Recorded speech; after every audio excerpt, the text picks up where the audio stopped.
Welcome to Earnings Central.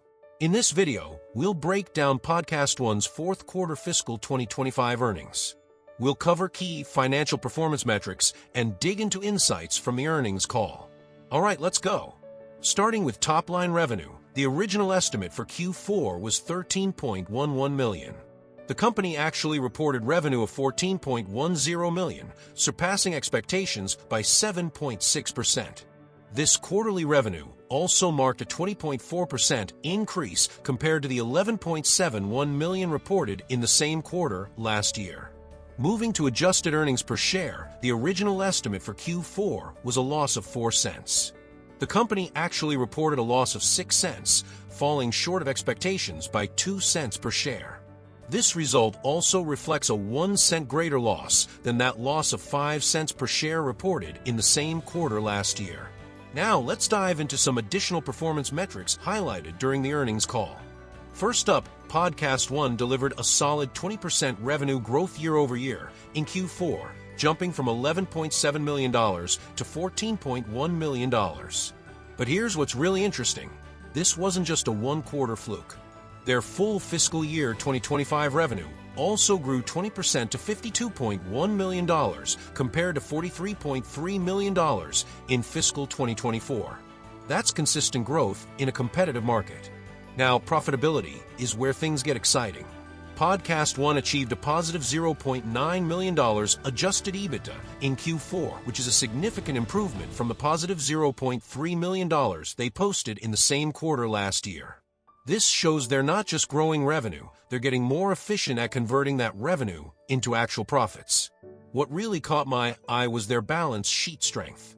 PodcastOne maintains a debt-free balance sheet with $1.1 million in cash.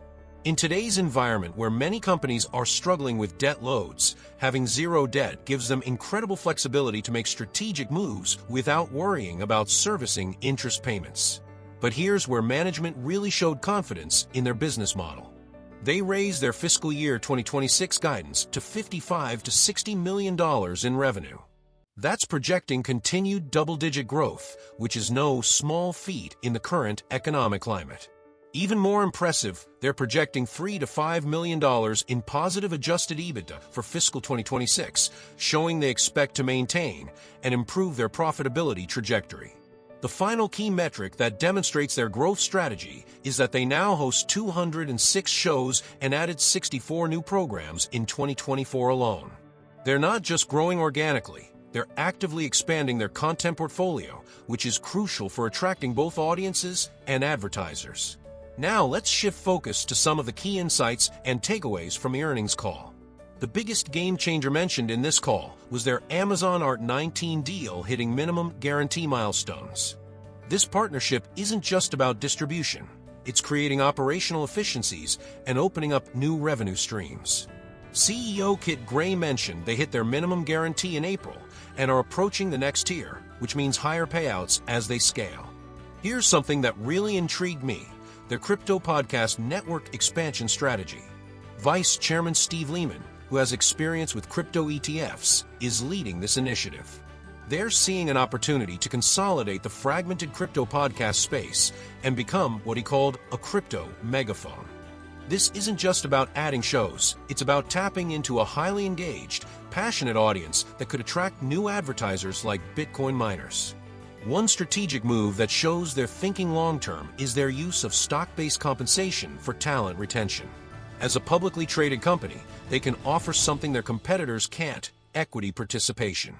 This creates stronger partnerships with content creators and gives them skin in the game for PodcastOne's overall success. The company also completed their Beverly Hills studio renovation, which might seem like a minor detail, but it's actually part of their PodcastOne Pro Services strategy. This allows them to offer full-service production to brands like Lovesac and Motor Trend, creating another revenue stream beyond traditional advertising. What really validates their market position is that they've been ranked as a top 10 U.S. podcast publisher for 6 consecutive months by Podtrac, with 6 million monthly unique U.S. listeners and 16.9 million downloads and streams. In a crowded market, maintaining top 10 status shows they're not just keeping up, they're leading. Finally, they're actively evaluating M&A opportunities for growth. With their debt-free balance sheet and positive cash flow trajectory, they are in a position to acquire complementary businesses, whether that's content networks, production capabilities, or technology platforms. What impressed me most about this earnings call wasn't just the solid financial performance, it was the strategic clarity. PodcastOne isn't just riding the podcast wave, they're actively positioning themselves for the next phase of industry growth. The combination of traditional advertising, programmatic revenue, the Amazon partnership, and new verticals like crypto creates multiple paths to growth. That wraps up our recap of PodcastOne's fourth quarter fiscal 2025 earnings. If you found this recap helpful and want to stay on top of more earnings reports from other companies, don't forget to subscribe. We've got plenty more quick and easy breakdowns coming your way from Earnings Central.